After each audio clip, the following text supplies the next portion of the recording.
Hey, I just want to make a quick guide on 10.2.7 because things kind of changed a bit, so I'm just going to go very quick over this.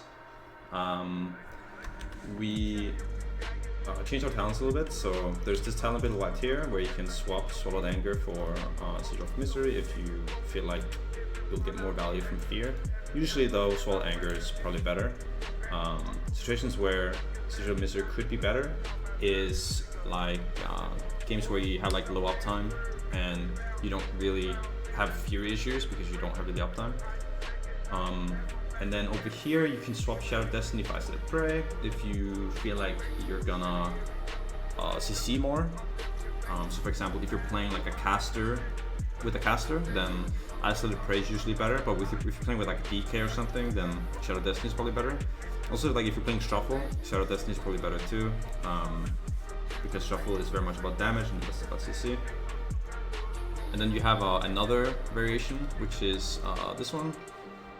So this one, you are basically, so you have this one. So the point of this build, it's less damage than the other one. However, what you can do is you can play Cleanse by Flame. You can with the other one as well, but here you get multiple Immolation Auras, which means that you get more Cleanse by Flame off. And Cleanse by Flame dispels all magic, so if you're fighting like an Elemental Shaman or a Boomkin or Shadow Priest or any of these classes that rely on putting dots up, their damage relies on these dots sticking, then Cleanse by Flame is really OP. Additionally, if you're fighting like a Resto Druid and your plan is to train a Resto Druid, like in 2s for example, you're gonna be sitting roots a lot, because usually what they'll want to do is they're gonna drag you on Pillar and then root you, and then Cleanse by Flame is pretty good. However, there is a variation of this build, which is this one, where you drop Isolated Prey for Felt Barrage. And this is in very niche scenarios, which I ran into a lot the other day, where you're fighting like a Turbo with an Evoker. So like when you're fighting like a melee cleave with an Evoker healer, then this build will do it more than any other build, because normally Felt Barrage is bad. Normally like all this stuff is kind of like bad for damage per se, but it's very good for like hitting 3 targets. And when you're fighting, a melee cleave, you're hitting 2 targets, so this build is already like close to being very good.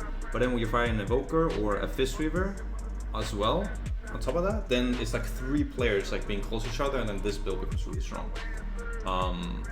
And then you want to run Felt Barrage if you're running for the AoE part. If not, then you just run Isolated Prey if you're just doing it for the Cleanse by Flame buff.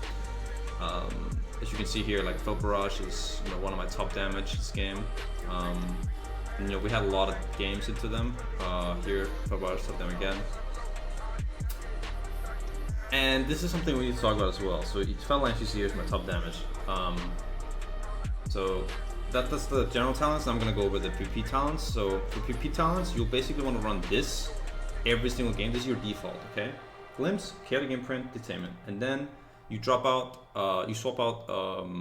Detainment for Cleanse by Flame if you fight Ellie Shaman or Boomkin or whatever. And then you can also swap it out for Blood Moon if you're fighting a Demonology Warlock, because then you can use Consume Magic on the Warlock's pet, and then it'll give you a Demon Soul and you'll do 20% more damage. So this one's definitely good for Demonology Warlocks. And then Rain from Above, I've been playing a little bit where I drop Glimpse for Rain from Above. And this is specifically into melee cleaves, because Glimpse doesn't really do much for you into melee cleave, because Venture Retreat is already getting you away from them. So it's already a defensive that way. So the damage reduction doesn't really do much for you. And Rain from Above is doing so much fucking damage this season. Like, look at this. It's insane how much damage Rain from Above does. However, whenever you play Rain from Above, you have to make sure that you reload your UI before the gates open every single time. Otherwise it'll bug your UI.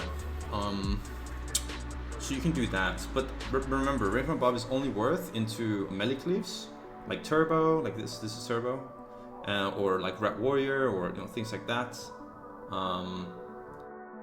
After that, it's really not worth, and especially into like Resto Shamans, it's not worth, no matter if it's a melee cleave or not, because The Retro Shaman can use Grounding Totem, and he'll put the Grounding Totem in a spot where your team can't kill it, like behind pillars and stuff, so everything ball won't get value.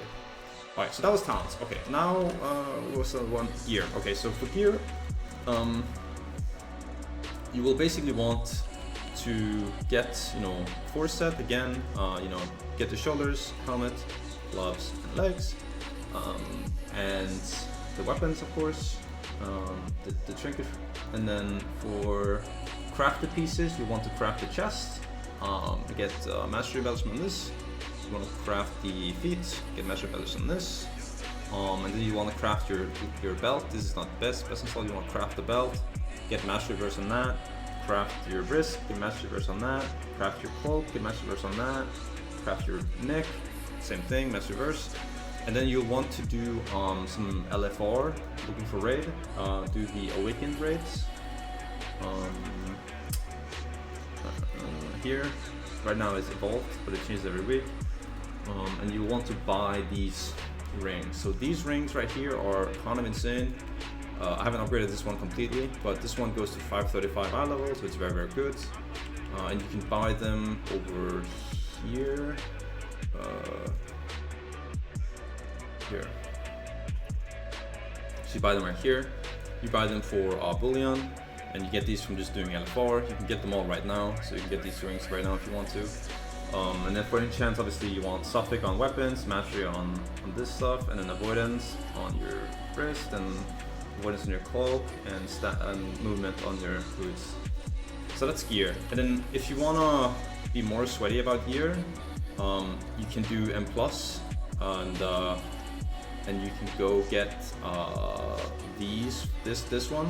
You want to get this one probably from your vault though. Like you want this to be, you know, max eye level, and you'll want to replace this ring, the Seal Affiliate Ludi, with this ring. Because this ring is better than this one, but this one is just easy as fuck to get. And then on top of getting this ring, you could also get 1 second. Yeah, this one.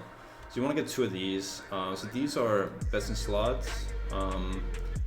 If you can get it at the max eye level, and the only way to get it from max eye level is to get it from the vault. So you have to be kind of lucky. But if you want to be very sweaty, you could do M+ every week, and you know, farm out your vault, and then hope that you get this. It is best in slots. Even just having one of them is best in slot. And it's because even though the stats are kind of bad, we're hitting like really high DR values, as you can see here. I'm not PP right now, but we're hitting very high DR values, so stats aren't worth as much as they normally are. And so, you know, things like this ring right here that does like some fire damage, which you can see, you know, it's doing like, okay, that game was like 1% of my damage, but I mean some games like 2% of my damage, and other games 2.8 and 2.3. So it's like a decent damage increase, and then the double weapon would be about like 2.5 as well. So it's definitely good. And then last thing I want to touch on. How long is this video? 8 minutes. Okay. So last thing I want to touch on is just like general like, damage rotation, because a lot of people have been asking me like, when do I throw glaive and all this stuff. So I would suggest you get a weak core, similar to the one I have right here, that puts a glow around my throw glaive, and it only puts a glow whenever I have one of the chaotic imprint buffs, because there's a bug right now where sometimes when you throw glaive here or here, okay, didn't happen, the chaotic imprint buff goes away, and this is insanely bad because, you know, as you can imagine, if the buff goes away, then your throw glaive no longer does chaos damage, and that means that it doesn't benefit from your mastery. So definitely get something like this. And on top of that, you wanna throw glaive basically when you have when you're not in meta. So like if I'm in a scenario right now where I'm just like, I can press blade dance, I can press chaos strike, I can play simulation run, but that's it, right? Then, you know, I would blade dance and then throw glaive, because I want to throw glaive over chaos strike. Only if I don't have, if I have the buff. Otherwise, it's a damage loss. So you want to be like, you know, want to be careful of that, because if you're ever like throw glaving when it's bugged, then you're like losing dam. See, right now it's bugged. Oh yeah, there, now it's bugged, see? So now you'll see that, like, if you look, like the throw glaive will do no damage now. Yeah, it did like 10k or something. 15k, and if I do it now, it's like 27. Okay, so that's for that with throw glaive, and then for your damage burst, it's the same as before. You know, you I-beam, then you essence break, blade dance, and you just smash chaos strikes into it. So essence breaks over and essence breaks over, and you're kind of done. And then you just like blade dance, chaos strike, and immolation roar if you need some fury. Also good for damage as well. And then for anyone that's wondering how you play with Fel Barrage, basically you just want to make sure you have this buff up. When you enter retreat, you get 8 fury every 1 second, and you basically just use it. You use Fel Barrage, and you only blade dance. And other than that, you use fury generators. So Fel Blade, consume magic. Granted, you're playing Swallowed Anger, Immolation Aura, Fel Blade again, Scissor of Flame, stuff like that. What else? Yeah, so general way to play Shuffle is, right now damage is very, very high for Demon Hunter. Like, Demon Hunters do the most damage.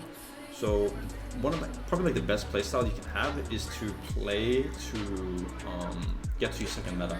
So that's a 2-minute window. So you have to stay alive for 2 minutes. So you go in, the game starts, you go in, you know, you pop your stuff, and then you get in big meta like ASAP, you know, like you get in at big meta, you send a dam, and then you try to slow the game down.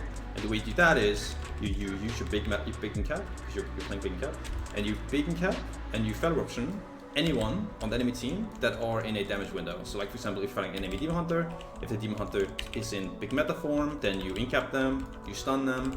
If a warrior uses Warbreaker, you stun them, you incap them. If a Red Paladin pops wings, you stun them, incap them. If a Shaman pops Primordial Wave, you stun them, you incap them, like all this stuff. And you just slow the game down. If a DK pops Unholy Assault, this one, there's like a icon right here, you know, you stun them, you incap them. You just slow the game down, and then you just pump damage. And this is like a surefire way to win like a ton of fucking games.